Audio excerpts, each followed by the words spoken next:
Hello बच्चों, कल मैंने आपको आरओ पाठ्य पुस्तक गद्य खंड से पाठ 3 पढ़ाया था। अब मैं उसी के प्रश्नोत्तर लिखवा रही हूँ।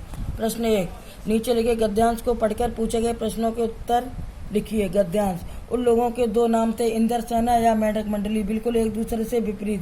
जो लोग उनके नग्न स्वरूप शरीर, उनकी उछल कूद, उनके शोर शराबे और उनके कारण गली में होने वाली कीचड़ कांदों से चिढ़ते थे, वे उन्हें कहते थे मेढक मंडली। उनकी अगवानी गलियों से होती थी। वे होते थे 10-12 बरस से 16-18 बरस के लड़के, सांवला नंगा बदन, सिर्फ एक जांघिया या कभी कभी सिर्फ लंगोटी। एक जगह इकट्ठे होते थे। पहला जयकारा लगता था, बोल गंगा मैया की जय।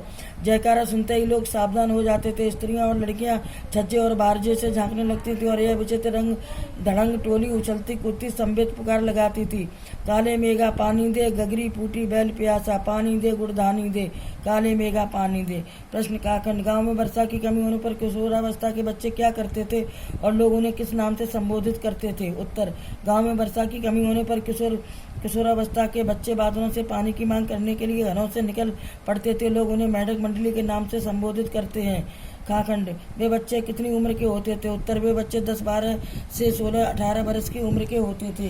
खाखंड: उन लड़कों का दूसरा नाम क्या था तथा उन्हें लोग मेढक मंडली के नाम से क्यों पुकारते थे? उत्तर: उन लोगों का दूसरा नाम था इंद्र सेना। जो लोग उनके नग्न स्वरूप शरीर, उनकी उछल कूद, उनके शोर शराबे और उनके कारण गली में होने वाली कीचड़ कांदों से चिढ़ते थे, वे उन्हें मेढक मंडली कहकर पुकारते थे।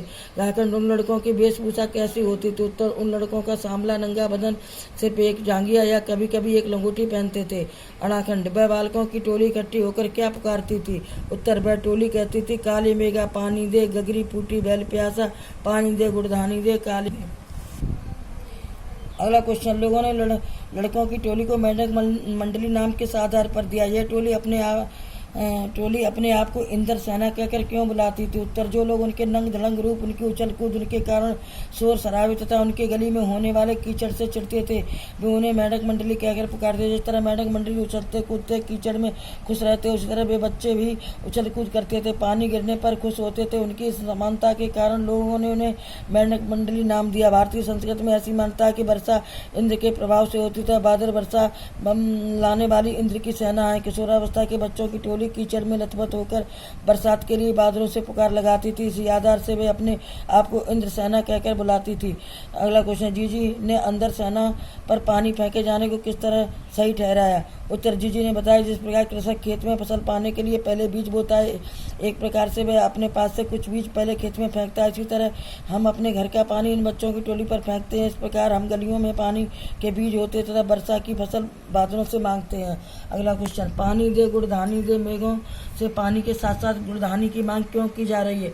उत्तर: बच्चों की टोली मिलकर एक स्वर में बादलों को पुकार लगाती है, हे बादलों पानी दो, गुड़धानी दो। बादल बरसाएंगे तो सूखे खेतों को पानी मिलेगा, खेतों से चने में गेहूं की फसल उगेगी और पहले से उगी गन्ने की फसल को जीवन दान मिलेगा। इस प्रकार फसलों के तैयार होने पर गुड़ और चने से गुड़धानी बन सकेगी। गुड़धानी का प्राप्त होना तथा न होना वर्षा पर ही आश्रित है। इंद्र सेना द्वारा पानी के साथ साथ गुड़धानी की मांग की जा रही ताकि वर्षा ऋतु में मजे से गुड़धानी का मजा लिया जा सके। अगला क्वेश्चन: गगरी फूटी बैल प्यासा, इंद्र सेना के खेल गीत में बैलों के प्यासा रहने की क्यों मुखारित हुई है? उत्तर: यह लोकप्रिय प्रचलित धारणा है कि बैल के जल पी लेने पर खाद्यान्न भंडार भर जाते हैं। इंद्र सेना बादलों से प्यासे बैलों की दुहाई देती है, जिससे वर्षा होने पर प्यासे बैलों की प्यास बुझ सके तथा उनके खाद्यान्न भंडार भर सके। बैल यहाँ पर खेती का प्रतीकार्थ भी हो सकता है कि वर्षा की कमी में खेत सूखकर पत्थर हो गए, बरसात हो तो इनमें हरियाली लौट सकती तथा इसके साथ ही मनुष्य के जीवन में भी खुशहाली लौट आएगी। यही वजह है कि इंद्र सेना के खेल गीत में बैलों के प्यासा रहने की बात मुखरित हुई है। अगला क्वेश्चन: इंद्र सेना सबसे पहले गंगा मैया की जय क्यों बोलती है? नदियों का भारतीय सामाजिक सांस्कृतिक परिवेश में क्या महत्व है? उत्तर: भारत में नदियों को माँ का स्वरूप देखकर उनकी पूजा होती है। प्रत्येक संकल्प तथा संस्कार से पहले नदियों को स्मरण किया जाता है। पुराणों में गंगा को देवी कहा गया था। इंद्र सेना बादलों के आयान से पूर्व गंगा मैया की जय बोलती है। भारतवर्ष की 80% जनसंख्या नदी घाटी क्षेत्रों में निवास करती है। उनकी सांस्कृतिक जीवन स्थितियों से अनुप्रमाणित रहता है। नदियों के तट पर ही नगरीय सभ्यता विकसित हुई तथा तीर्थों व मंदिरों की स्थापना भी नदियों के किनारे पर हुई। नदियाँ हमारे संस्कारों संकल्पों में रची बसी हैं। कहा जा सकता है नदियों की कमी में हमारी संस्कृति विच्छिन्न हो जाएगी। नदियों के तटों पर लगने वाले मेले सामाजिक एकता में मददगार हैं। उपयुक्त आधार पर हम कह सकते हैं कि नदियों का भारतीय सामाजिक सांस्कृतिक परिवेश में बहुत ज़्यादा महत्व है। अगला क्वेश्चन, रिश्तों से हमारी भावना शक्ति का बढ़ जाना।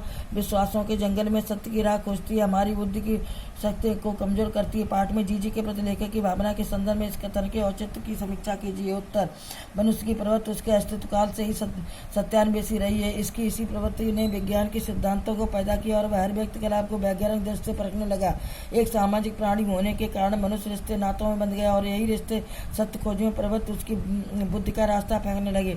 ऐसी दशा पाठ में लेखक को दिखाई देती है। वह वैज्ञानिक दृष्टिकोण से सत्य की तलाश के लिए अग्रसर होता है कि उसकी जीजी लौकिक विश्वासों को ताना माना लिए उसे भावनात्मक धरातल पर ले आते हैं। लेखक को न चाहते हुए प्रचलित विश्वासों के वशीभूत होकर अपनी जीजी की भावना की कद्र करनी पड़ती है। इस प्रकार कहा जा सकता है रिश्तों से हमारी भावना शक्ति का बढ़ जाना। विश्वासों के जंगल में सच की राह खोजती है, हमारी वृत्ति की ताकत को निलंबित करती है। अगला क्वेश्चन, क्या इंदर सेना आज के युवा वर्ग को प्रेरणा स्रोत हो सकती है? क्या आपके स्मृत कोश में ऐसी कोई अनुभव है जो युवाओं ने संगठित होकर समाज उपयोगी रचनात्मक कार्य किया? उल्लेख करें। उत्तर, नहीं, इंदर सेना आज के युवा वर्ग की प्रेरणा स्रोत नहीं हो सकती, क्योंकि इंदर सेना केवल अंधविश्वास है कि जल की बर्बादी से जल की प्राप्त होगी। धर्मी भारतीय की बुद्धि आज के युवाओं की बुद्धि का प्रतिनिधित्व करती है। आधुनिक युवा अंधविश्वासों में यकीन नहीं रखती। इस प्रकार इंदर सेना आज के युवाओं का प्रेरणा स्रोत नहीं हो सकती। युवाओं ने संगठित होकर देश की स्वतंत्रता का प्रयत्न किया। चंद्रशेखर, राजा भगत सिंह, सुखदेव, महात्मा गांधी, सुभाष चंद्र बोस जैसे युवाओं ने भारत को गुलामी की जंजीरों से छुड़ाकर आज़ादी दिलाई थी। अगला क्वेश्चन, पानी का संकट वर्तमान स्थिति में कुछ बहुत गहराया हुआ है। इसी तरह के पर्यावरण से संबद्ध अन्य संकटों के बारे में लिखिए। उत्तर, यह ठीक है, पानी का संकट वर्तमान में बहुत गहराया हुआ है। इसी तरह के अन्य पर्यावरणीय संकट, वायु प्रदूषण, ध्वनि प्रदूषण, आज वाहनों की तीव्र रफ्तार, कारखानों से निकलता धुआं, वाहनों में निकलती गैसें वायु को लगातार प्रदूषित कर रही हैं। बड़े शहरों में तो सांस लेना भी दूभर हो गया। इसी वजह दमा जैसी विभिन्न प्रकार की बीमारियां दिनों दिन बढ़ती जा रही हैं, जो लोगों की मृत्यु का कारण बनती है। अनेक बार प्रदूषित वायु में सांस न ले सकने के कारण जन्मजात की मृत्यु तक हो जाती है। इसी तरह ध्वनि प्रदूषण, भूमि प्रदूषण आदि भी संकट वर्तमान युग में बने हुए हैं, जो मनुष्य के लिए विभिन्न दुविधाओं को निमंत्रण दे रहे हैं। अगला क्वेश्चन, आपकी दादी नानी किस तरह के विश्वासों की बात करती है? ऐसी स्थिति में उनके प्रति आपका रवैया क्या होता है? लिखिए। उत्तर, हमारी दादी नानी भी विभिन्न तरह के अंधविश्वासों की बातें करती हैं, जैसे बिल्ली के रास्ता काटने पर सफर न करना, छींक आने पर कोई विपत्ति आना, मंगलवार शनिवार को चौराहे से न गुजरना, बच्चे को किसी के समक्ष दूध न पिलाना, दर्पण टूटने पर शुभ कार्य में बाधा पड़ जाना आदि। ऐसी दशा में दादी नानी के प्रति भावनात्मक एवं सम्मान का संबंध होने के कारण यदि हम उनकी बातों का विरोध नहीं कर सकते, परंतु हमारा मन उनकी बातों को मानने को तैयार नहीं करता। हम उन्हें कभी कभी समझाने की भी चेष्टा करते हैं। अपने अंधविश्वासों के कारण भी अपना कोई तथ्य सामने रखकर हमें चुप करवा देती हैं। बच्चों, पाठ समाप्त हुआ। कुछ प्रश्न उत्तर